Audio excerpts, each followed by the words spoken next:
Hello বন্ধুরা, দেখা যাক আজকে বেগুন ভর্তা রেসিপি। তো প্রথমে বেগুন ভর্তা করার জন্য আমি গ্যাসে একটা কড়া বসিয়েছি, এর মধ্যে একটু তেল দেব। তেলটা দিয়ে বেগুনটা আমি এখানে দু চালা করে রেখেছি, এর মধ্যে দিয়ে দেব। এবার দিয়ে দেব টমেটো, আর দিয়ে দেব 4-5টা রসুনের কোয়া। এবার দিয়ে দেবো 3টে কাঁচা লঙ্কা, দিয়ে রেখে কিছুক্ষণ ঢাকা দিয়ে রেখে দেবো, আর গ্যাসটাকে লো করে দেবো।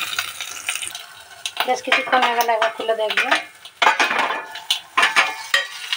এভাবে আস্তে আস্তে পোড়া পোড়া হয়ে যাবে, দারুণ টেস্ট আসবে।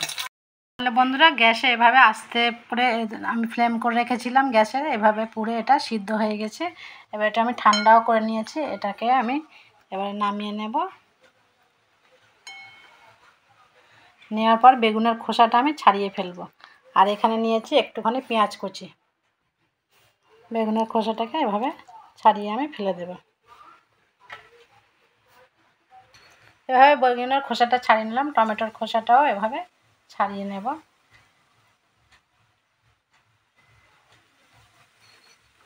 এভাবে টমেটোর খোসাটাও ছাড়িয়ে নেব।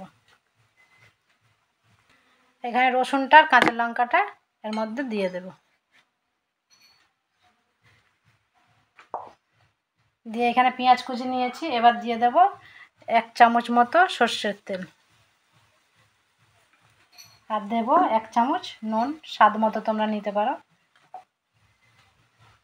1 চামচ নুন নিয়ে এটাকে ভালোভাবে মাখিয়ে নিতে হবে। এভাবে মাখিয়ে নিয়ে এভাবে টমেটোগুলোর সঙ্গে একসঙ্গে সব টমেটো বেগুন এভাবে ভর্তা করে নিতে হবে। তাহলে বন্ধুরা, এভাবে ভর্তা হয়ে গেল আমার বেগুন টমেটো ভর্তা। বন্ধুরা, যদি আমার বেগুন ভর্তাটা ভালো লাগে তাহলে অবশ্যই কিন্তু আমার চ্যানেলটিকে সাবস্ক্রাইব করে দিও আর লাইক করে দিও। আমার ভিডিও আমি এখানেই শেষ করব, আবার নতুন কোনো ভিডিও নিয়ে হাজির হয়ে যাব তোমাদের সঙ্গে। আজকে তাহলে টাটা, বাই বাই।